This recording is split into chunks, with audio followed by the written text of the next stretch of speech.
Hello guys, for today's video mag-assemble ta og transmission sa multicab F6A.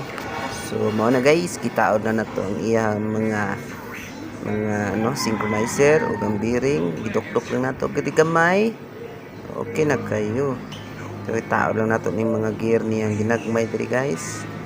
Taod din mga washer ug uban pang malang mga washer. So gatong butangan gaglock. So napakadali lang to guys, basic na basic. Alam nyo to kung paano gawin. So ayan guys, tinaod-taod ko na dito yung gear niya at yung selector ng buti-buti dira ba.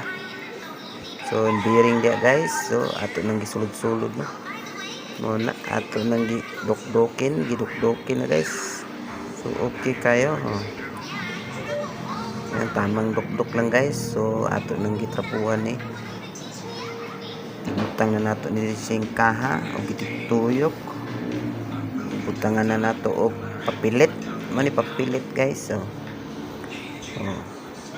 nya takloban dai nato ni guys, ni guman taklob bukbok tangag bolt center. Basic ra kay guys ni trabaho.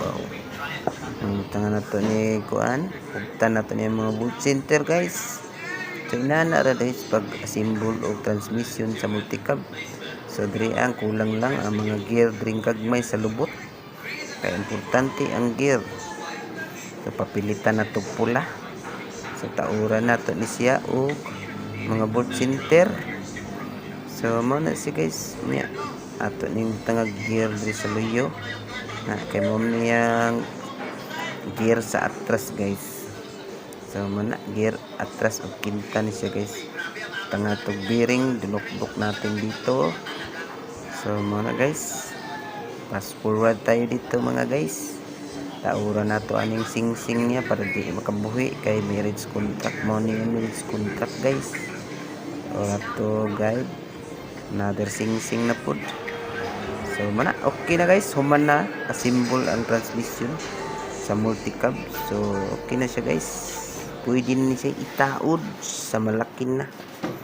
Aron mudagan na ang salakyan ba. So for today's video guys, dito na lang. Bye bye.